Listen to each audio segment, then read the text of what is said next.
ఎన్నికల సమయంలో ధరణి అంశాన్ని కాంగ్రెస్ పార్టీ పదే పదే ప్రస్తావిస్తూ తాము అధికారంలోకి వస్తే ప్రక్షాళన చేస్తామని హామీ ఇచ్చింది.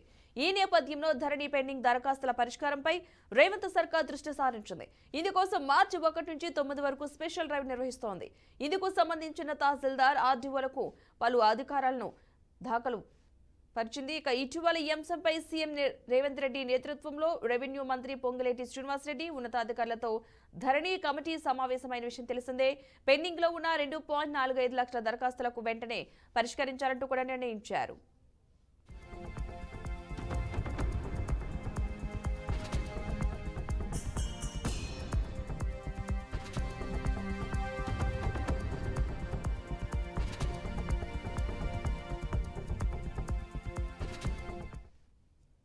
ఇక ఈ నేపథ్యంలో ధరణి పెండింగ్ దరఖాస్తులను పరిష్కరించేలా సీసీఎల్ఏ నవీన్ మిట్టల్ గురువారం నాడు ఉత్తర్వులు జారీ చేశారు. మార్చి 9 నాటికి స్పెషల్ డ్రైవ్లు నిర్వహించి మండలాల వారీగా దరఖాస్తులను పరిష్కరించాలని ఆయన ఆ ఉత్తర్వుల్లో పేర్కొన్నారు. ప్రతి మండలానికి 2-3 బృందాలను ఏర్పాటు చేయాలని సూచించారు. ఎంఆర్ఓ ఆఫీసులో ఏర్పాటు చేసి ఈ బృందానికి తహసీల్దార్ లేదా డిప్యూటీ తహసీల్దార్ లేదా రెవెన్యూ ఇన్స్పెక్టర్ స్థాయి అధికారులు నేతృత్వం వహించేలా చూడాలని కలెక్టర్లకు ఆదేశాలు జారీ చేశారు.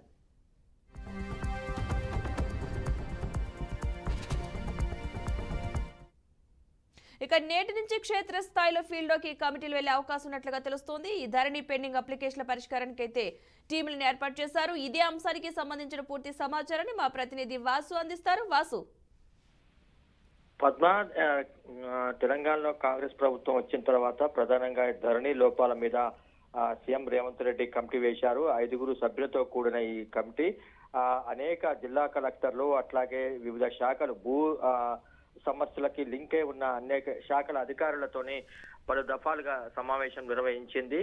ఈ సమావేశాల అనంతరం ఇంటీరియర్ నివేదిక ఇస్తామని చెప్పి ప్రకటించింది. దీనిలో భాగంగా ఇవాళ నుంచి 9వ తేదీ వరకు క్షేత్రస్థాయిలో కమిటీ సభ్యులు విననున్నారు. దీంట్లో ఈ ధరణి సమస్యలు ఎక్కడైతే ఎక్కువ ఉన్నాయో, ఎక్కడ ప్రధానంగా వాళ్ళు గుర్తించిన సమస్యలు ఉన్నాయో ఆ సమస్యలకు సంబంధించి అక్కడ నేరుగా వెళ్లి వాళ్ళతోని మాట్లాడే అవకాశం ఉంది. దానికి సంబంధించిన సమాచారాన్ని సేకరించే అవకాశం ఉంది.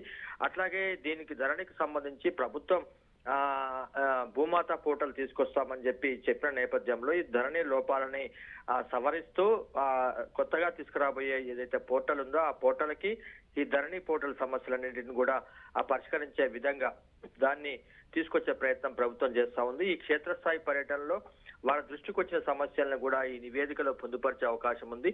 అట్లాగే కింది స్థాయి విఆర్ఓ నుంచి సీసీఎల్ఏ వరకు ఎవరైతే ఈ ధరణి పోర్టల్లో వారికి అప్పగించిన బాధ్యతలు ఉన్నాయో, సమస్యలు పరిష్కరించేందుకు సూచించిన ఏదైతే మార్గాలు ఉన్నాయో అవన్నీ కూడా పరిష్కరించే విధంగా పరిశీలించి కమిటీ సభ్యులు ప్రభుత్వానికి నివేదిక ఇచ్చే అవకాశం ఉంది. Padma, right, thank you Vasu.